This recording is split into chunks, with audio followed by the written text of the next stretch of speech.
The truth of the share market channel में आपका स्वागत है। मैं भवनेश अग्रवाल। नमस्कार दोस्तों, इस बाजार में कितने कुबेर छुपे हुए हैं जिन पर आम इन्वेस्टर का ध्यान नहीं है। आम इन्वेस्टर का ध्यान केवल मात्र उस पर जाता है जो टीवी पर एंकर बताते हैं, एनालिस्ट आकर के बताते हैं, और वो केवल ट्रेडिंग की राय देते हैं। इन्वेस्टमेंट पर, किसी शेयर पर कोई डिबेट होती हो, कोई विस्तृत चर्चाएं होती हो, मैंने इन दिनों तो सुना ही नहीं। पहले तो फिर भी थोड़ी बहुत आती थी, अब तो कोई काम ही नहीं रहा। अरे भाई, एक शेयर तो एक दिन में डिस्कस कर लो यार, मतलब है खिलाफ जो अगेंस्ट, फॉर एंड अगेंस्ट में बोलने वाले बैठा हो दो एक आदमी, जो उस शेयर पर डिस्कस कर लें डिटेल में, और ये बताते भी हैं कि साहब ये धनतेरस के शेयर है, या ये दिवाली के शेयर है, न्यू ईयर के शेयर है, तो उनको भी खाली नाम ले देते हैं कि इतने से इतना हो जाएगा, ये टारगेट है। इसकी मेरिट डिमेरिट क्या है? आम आदमी को कॉन्फिडेंस कैसे डेवलप हो, मतलब कैसे समझे वो आदमी? कोई नहीं बताने बताएगा। दे एक रिटेल इन्वेस्टर एक ऐसी गरीब गाय है, या गरीब बकरी कहो, इसका दूध कोई भी निकाल लेता है। आप बुरा न माने मेरे डायलॉग से, डायलॉग है ये फिल्मी डायलॉग है एक तरह का, लेकिन मुझ पर भूत सवार है कि मैं इन्वेस्टर को पूरी कोशिश करूंगा, जी जान से कोशिश करूंगा कि मैं उसको कुछ सिखा सकूं। जो लोग सीखना चाहेंगे सीख लें, नहीं सीखना चाहें ना सीखें। जो अपने जिद पे अड़े हैं कि साहब इस पर स्क्रीन पे नाम लिखो, रहे क्या मतलब है, सुन लो, मैं 4 बार बोल रहा हूँ मतलब उस नाम को। लेकिन सवाल क्या है कि वो लोग ये चाहते हैं, मैं कोई बुराई नहीं कर रहा हूँ, आदत होती है अपनी अपनी, कि बस हमको तो नाम पड़ जाए मालूम और हम खरीद लें बस। और मैं ऐसा चाहता नहीं हूँ। मैं ये चाहता हूँ सीखिए आप, मतलब इस घुड़दौड़ में शामिल मत होइए, अंधी दौड़ में शामिल मत होइए। आप क्वालिटी शेयर्स को अपने पोर्टफोलियो में रखिए, पेशेंसली सेफ रहिए। आप सुबह शाम घूमिए फिरिए, टीवी देखिए, पिक्चर देखने जाइए, कोई अच्छी पिक्चर आवे तो मोबाइल पर गाने सुनिए, मैं ये चाहता हूँ। और पढ़िए लिखिए, शेयर बाजार का ध्यान दीजिए। हम जैसे जो लोग आते हैं उन लोगों की वीडियो सुनिए जो डिटेल में बात करते हैं, समझाते हैं हर चीज़ को। कंपनियों के रिजल्ट्स की स्टडी कीजिए, कॉनकॉल को देखिए, एनुअल रिपोर्ट को देखिए, समझिए, काबिल बनिए, कॉन्फिडेंस डेवलप कीजिए, मतलब है। तो ऐसी सूरत में दोस्तों मैं आपसे एक ही बात कहूँगा कि मैं आज एक शेयर लाया हूँ। अब ये सब बातें मैं क्यों कह रहा हूँ? आज हम जिस शेयर की बात करेंगे वो शेयर पहले टाटा की पार्टनरशिप में था। तो टाटा से क्या होता है कि जितनी भी विदेशी कंपनियां आई टॉप की रैंकिंग की, जैसे टिमकन था, टाटा टिमकन के नाम से आया, लेकिन टाटा की पार्टनरशिप विड्रॉ कर दी उन्होंने, हटा दी। इसी तरह हनीवेल ऑटोमेशन आया, हनीवेल ऑटोमेशन ने भी टाटा की पार्टनरशिप खत्म कर दी। पहले टाटा हनीवेल था, now it is Honeywell automation only. और हनीवेल ऑटो इंटरनेशनल जो है वो दुनिया की मानी जानी कंपनी है टेक्नोलॉजी के मामले में, प्रोसेस कंट्रोल सिस्टम मैन्युफैक्चरिंग के अंदर ज़बरदस्त कंपनी है। 4th conglomerate of the world है, अमेरिकन कंपनी है ये। This is the 4th largest conglomerate of the world है, मतलब $130 बिलियन का मार्केट कैप है इसका। ज़बरदस्त काम है। टेक्नोलॉजी देखिए, मैं आपसे बार बार क्यों कहता हूँ कि हमको 4 चीज़ों का ध्यान रखते हुए पैसा इन्वेस्ट करना चाहिए: management, technology, brand and growth. तो पहली अगर ये 3 चीज़ें हैं तो चौथी अपने आप आ जाएगी, मतलब। और वही हो रहा है जो शेयर में बता रहा हूँ आपको, वही हो रहा है। मैनेजमेंट वर्ल्ड का एक रिनाउंड कॉन्ग्लोमरेट है, हाईएस्ट टेक्नोलॉजी मैन्युफैक्चरिंग सेक्टर में ऑक्यूपाई करता है। तो टेक्नोलॉजी हो गई, मैनेजमेंट हो गया, और ब्रांड अपने आप एस्टेब्लिश हो गया उनका। जब वर्थ में 4th पोजीशन होल्ड करते हैं, मैन्युफैक्चरिंग में टॉप ब्रांड है, मतलब प्रोसेस कंट्रोल इंस्ट्रूमेंट, और कई चीज़ें हैं उनकी, मैं आपसे बताऊंगा अभी सब आपको। तो आज हम जो चर्चा कर रहे हैं वो हनीवेल ऑटोमेशन, जिसका भाव आज की तारीख में 48,709 रुपये है, और ये 52,000 पर जा चुका। आज बाजार भी ढीला है और थोड़ा सा अप डाउन तो चलता ही है बाजार में, मतलब इतना सा। तो अब इसकी बात करते हैं। इसका मार्केट कैप है, अभी पहले प्रोडक्ट्स की बात कर लेते हैं, प्रोडक्ट क्या क्या है इसके। देखिए ये किन किन सेक्टर्स को कैटर करता है। एरोस्पेस सेक्टर को कैटर करता है, ऑटोमेशन को करता है, सिक्योरिटी को कैटर करता है, माइनिंग को कैटर करता है, एंड शिपिंग वगैरह इन सब को कैटर करता है, और डिफेंस को कैटर करता है। जब एरोस्पेस को कैटर कर रहा है तो डिफेंस को अपने आप हो गया, शिपिंग को कैटर कर रहा है तो अपने आप हो गया, मतलब डिफेंस को कैटरिंग सेक्टर अपने आप हो गया ना मतलब। अच्छा, अब आप देखिए क्या क्या बनाता है ये। Fixed gas flame deduction, human machine liner face, high tech and semi conductor, marine modular controller, modular stylish routers, remotes, और ये गैस डिब्यूट्स और प्रोसेस इंस्ट्रूमेंट्स। तो ये ऐसे नाम है, इनका नाम भी एकाएक नहीं लिया जा सकता। बहुत हाई टेक्नोलॉजी प्रोडक्ट है, सेवरल सेक्टर्स में काम आते हैं और बड़े वैल्यू एडेड प्रोडक्ट हैं। कंपनी का जो प्रॉफिट है, आफ्टर टैक्स प्रॉफिट है, मैं आपसे बता रहा हूँ, ये है 13% कंपनी का आफ्टर टैक्स प्रॉफिट है। ये मैन्युफैक्चरिंग सेक्टर में आफ्टर टैक्स 13% प्रॉफिट लेना, it is a big remarkable position. और कंपनी की पोजीशन ये है। अब इसके डाटाज पे आते हैं हम। मार्केट कैप 43,058 करोड़ रुपए। मैं पहले आपसे ये कह दूं एक बात कि आप इस शेयर को महंगा ना मानें। ये 10 पेड अप शेयर है 48,000 रुपये में, 1 पेड अप 4800 का है। AI इंजीनियरिंग का क्या भाव है? 4300 रुपये का भाव है। आइनॉक्स इंडिया का क्या भाव है? 1400-1500 रुपये का भाव है। और फिर जो भारत, एक वो कंपनी आई थी इसमें तेंदुलकर जो थे ना, तेंदुलकर भारत ऐसा था वो, जो उसका 1 पेड अप शेयर 2,000 रुपये हो गया था अभी थोड़े टाइम पहले, जबकि उनकी तो कोई अर्निंग वगैरह कुछ है ही नहीं, कोई टेक्नोलॉजी, कोई रिनाउंड वर्ल्ड, कोई पेरेंटेज, कोई ज़बरदस्त ऐसा कुछ नहीं है। तो ये 4800 4800 रुपये में 1 पेड अप शेयर पड़ता है आपको। आप 10 शेयर खरीद के रख दीजिए, 10 पेड अप 100 हो जाएंगे किसी दिन। एक बोनस आएगा निश्चित रूप से आएगा, 200 हो जाएंगे वही। तो in this way it will take, मेरी कोई रिकमेंडेशन नहीं है, मैं खाली एनालिसिस कर रहा हूँ। यानी एक दिन चल कर के करोड़ों रुपए के एसेट बन जाएंगे यही जो आपके 5 लाख रुपए लगेंगे आज। और इस 5 लाख रुपए में आपको कहीं रात को नींद खुलेगी तो याद करने की आवश्यकता नहीं है। मतलब this is the position of this company, जो वर्ल्ड की हाईएस्ट टेक्नोलॉजी कंपनी है, इंडिया में भी रेयर आइटम है। जब भी टाटा से नाता तोड़ लिया इन्होंने, टाटा जैसे मैनेजमेंट से, जो एक वर्ल्ड फेम रिनाउंड इंडस्ट्रियलिस्ट है, उससे हटा ली पार्टनरशिप।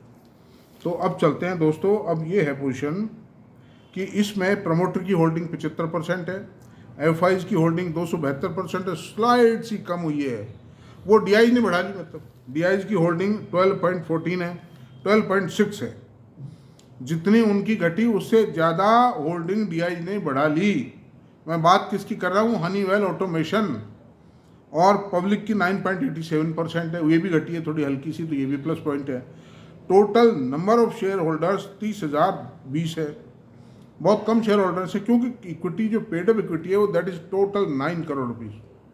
9 करोड़ की इक्विटी, 10 पेड अप का शेयर, यानी 90 लाख शेयर ही हैं इसके। तो भाई नहीं, 90 लाख भी कहाँ हुए, 90 लाख हुए क्या? हाँ 90 लाख होगा ना, 9 करोड़, हाँ 90 लाख शेयर है टोटल। अगर पूरे हिंदुस्तान के आदमी, जो भी इन्वेस्टर बाजार में, जो 1-2 करोड़ आदमी इन्वेस्टर काम करते हैं, एक शेयर बांटे आएगा है? It is that company. मतलब लेसर ओन्ड कंपनी है, कोई बिनबिनाट पनपता ही नहीं है आसपास, कच्चा पक्का आदमी आता ही नहीं, कोई सट्टेबाजी नहीं होती है, अपनी वर्ष से ग्रोथ से बढ़ता चला जा रहा है। और जैसे जैसे ग्रीन हाइड्रो आएगा, इलेक्ट्रिक व्हीकल आएंगे, नेचुरल ये जो ग्रीन एनर्जी आएगी आ रही है, उस तरह की, और इंडिया के अंदर सिविल एविएशन इंडस्ट्री का डेवलपमेंट हो रहा है। हिंदुस्तान एरोनॉटिक्स दुनिया भर की प्रोडक्टिविटी करने जा रहा है। भारत इलेक्ट्रॉनिक्स, उन सब में आवश्यकता है इन सब चीज़ों की। मैराइन इंडस्ट्री डेवलपमेंट कर रही है, और डिफेंस के अंदर बहुत ज़्यादा रिक्वायरमेंट बढ़ती जा रही है। इस तरह से ये सब चीज़ चलेगी, मतलब तो दौड़ेगी। मतलब तो दोस्तों ऐसा है कि और सब बातें तो मैंने बता दी हैं। अगर ये शेयर 20% सालाना भी ग्रो करता है, जो कि करेगा, तो ये MRF टायर वायर क्या चीज़ है इसके सामने? कुछ भी नहीं है। आपको मैं बताता हूँ, डिविडेंड रेट 0.20% है। ये डिविडेंड यील्ड 50,000 के शेयर पर है ये, यानी कि 50,000 पर 20% से कितना, 1,000 रुपये डिविडेंड देता है। नहीं, 1,000 रुपये डिविडेंड नहीं, 100 रुपये डिविडेंड हुआ है। मतलब जो भी है 0.20% है, कैलकुलेट कर लीजिए उसको, मैं कैलकुलेट कर दूंगा, कोई बात नहीं है। बुक वैल्यू 4,080 रुपये है। प्राइस अर्निंग रेशियो 80.6 है। 80.6 का पी रेशियो इसमें ज़्यादा नहीं है। 150, 200 के पी रेशियो पे, यानी कि बजाज फाइनेंस का पी रेशियो 90 है, नहीं 65 है। क्या है बजाज फाइनेंस? आगे चल के बहुत कुछ होगी, लेकिन आज तो कुछ भी नहीं है। और ये तो बहुत कुछ है। आज हनीवेल ऑटोमेशन के प्रोडक्ट को दूसरी कंपनी बना सकती है क्या? नहीं बना सकती। कई वैज्ञानिकों की ज़िंदगी पूरी हो जाएगी, लेकिन वो प्रोडक्ट डेवलप नहीं कर पाएंगे वो। तो under this circumstances face value 10 रुपये, ROC 14.8% है। और 5 साल में, 10 साल में इसका अप्रिसिएशन बताता हूँ। 10 ईयर्स में, 10 ईयर्स में 10 साल पहले ये शेयर 7209 रुपये था। शुरू से ही वैल्यूएबल है ये, नाम से, ब्रांड से। और आज है 52,274, हाईएस्ट रेट गया है। अभी 7.25 टाइम अप्रिशिएट हुआ है 10 साल में। बिल्कुल सेफ एकदम। आप रखने में, आप किसी को बताने में भी गर्व महसूस करेंगे, जैसे आपका मकान, रेजिडेंस किसी पॉश कॉलोनी में हो। बॉम्बे के अंदर मराइन ड्राइव पर आपका बेंगलो हो, जहाँ पर शाहरुख खान वगैरह के बेंगलोज हैं, फ्लैट्स हैं, तो आप उसी तरह आपका फ्लैट भी अगर उसी एरिया में हो तो आपको बड़ा गर्व महसूस होगा बताने में कि मेरा मेराइन ड्राइव पर है। ओ जी, ऐसी फ्लैट मेराइन ड्राइव पर है, आप ये गर्व से कहेंगे। तो उसी तरह से आप ये कहेंगे कि असी पास हनीवेल में ऑटोमेशन का शेयर है, क्या समझता है तुसी हैं? तो ऐसी चीज़ों को रखो बेटे दोस्तों। 2-4 शेयर ही खरीदो, 5 शेयर खरीदो, कोई दिक्कत नहीं। यही किसी दिन चल के 100-2 शेयर हो जाएंगे आपके पास। चिंता की बात नहीं है इनमें, ये कोई भगने वाली नहीं है। इनके प्रोडक्ट को लेने वाले कि तो लाइन में लगे हुए हैं। मतलब मैं ऐसी चीज़ें ढूंढ के लाता हूँ। मैं किसी इन्वेस्टर को, किसी ये जो चालू उपड़े हैं इनमें नहीं फंसाना चाहता। मतलब पैसे की मिट्टी नहीं करना चाहता। जो आदमी, मैं कहता हूँ, जो बड़े बड़े बेचारे मतलब मेहनत करके पढ़ लिख के जो बने हैं, जो सैलरी पा रहे हैं, बड़ी मुश्किल से उसमें से बचाते हैं और उस पैसे को शेयरबाजी में बर्बाद करने की राय दे दूँ, ये कहाँ की बात है? मतलब है वो बियॉन्ड ह्यूमैनिटी है। तो दोस्तों 13 मिनट हो चुके हैं, एक आध मिनट में और बोल लेता हूँ। 10 साल के अंदर ये 7.25 टाइम अप्रिशिएट हो गया है शेयर, और 5 साल में 0.82 सब्सक्राइब हुआ है। ये लॉन्ग टर्म के घोड़े हैं, ये लॉन्ग टर्म के घोड़े हैं, और लॉन्ग टर्म में आदमी को मालूम माल कर जाते हैं। MRF टायर वायर क्या चीज़ है इनके सामने? जब मैं बात करता हूँ कि साहब L&T, LTI Mindtree, L&T techno, they are the share of the future, they are the Bangalore resort creating shares हैं वो। मतलब इसलिए मैं बार बार आपसे कहता हूँ, महंगा कुछ भी नहीं है। सोना महंगा है क्या आज? 75,000 रुपये का सोना एक मुट्ठी भी नहीं भरेगी आपकी। 10 ग्राम आता है 75, 76, 77,000 में, 78,000 में। 10 ग्राम सोना आप हथेली पे रखेंगे ना, तो हथेली का जो बीच का जो दबा हुआ हिस्सा है वो भी कवर नहीं होता है। ये तो शेयर आपके पोर्टफोलियो में बोलेगा डिविडेंड देगा आपको, सोना क्या देगा आपको? कुछ नहीं देगा। चौकीदारी करनी है, लोकर के पैसे चुकाने हैं आपको, उसके लोकर रेंट देना पड़ेगा। तो ऐसी सूरत में दोस्तों सॉलिड चीज़ों पे ध्यान दीजिए। अगर आपको शेयर बाज़ार से पैसे कमाने हैं, F&O सेबी कितना प्रेस कर रही है बेचारी, क्या करे, मना करती है खूब। 1,91,000 करोड़ रुपया लूट लेंगे स्मॉल इन्वेस्टर से, सट्टेबाजी के में फंसा के उनको।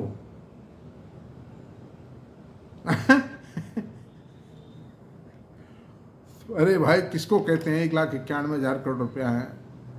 मेरा ख्याल अगर आप उनको, अगर फिजिकली उन नोटों को रखोगे ना, तो फूड कॉरपोरेशन के जो वेयर हाउसिंग है जिसमें गेहूं की बोरियां लादी जाती हैं, गेहूं चना चावल भरा जाता है जिन गोदामों में, वो 10 20 25 गोदाम भी छोटे पड़ जाएंगे, इतना रुपया ले गए वो। मतलब ये गया है सब स्मॉल इन्वेस्टर, वो तो कोई पकड़ में आने वाले नहीं है, मैं आपसे बताऊँ, वो 1 रुपया भी घाटा नहीं देंगे। तो इसलिए मेरी तो दोस्तों राय है, और कईयों को मेरी हो सकता है मेरी राय बुरी भी लगती होगी, पागल आदमी कहाँ से आ गया, मर्जी आपकी है, देखें आप जो भी करें। नींव क्यों बढ़िया बढ़ी जाती है? आपको जो कारीगर वगैरह मैसन वगैरह होंगे, जो आर्किटेक्ट होंगे, वो यही कहते हैं कि साहब फाउंडेशन बहुत स्ट्रॉन्ग दीजिए ताकि ऊपर मंजिल बन सके। तो ये सब फाउंडेशनल काम है, ये जो मैं बता रहा हूँ ना, Honeywell automation, LTI Mindtree, L&T technology, L&T का, रिलायंस का शेयर, HDFC का, इन्फोसिस के, TCS के, ये सब स्ट्रॉन्ग RCC फाउंडेशन के शेयर हैं ये सब। बाकी आपकी मर्जी है। रहा सवाल मल्टीबैगर का, मल्टीबैगर आते रहते हैं जाते रहते हैं, 10 शेयर 100 शेयर खरीदोगे, उसमें 1 शेयर या 2 शेयर मल्टीबैगर साबित होगा, बाकी घाटा देके जाएंगे ज़्यादातर। तो खरीदो, उसकी भी तलाश में रहो, मैं ये नहीं कहता हूँ, कभी कभी बैठ जाता है कहीं, लेकिन बहुत मुश्किल काम। तो ज़्यादातर पूंजी आप बढ़िया शेयरों में रखें। Thank you very much. मेरा वीडियो अगर आपको पसंद आया हो तो प्लीज़ इसको सब्सक्राइब करें, लाइक करें, शेयर करें, कमेंट करें। Thank you very much.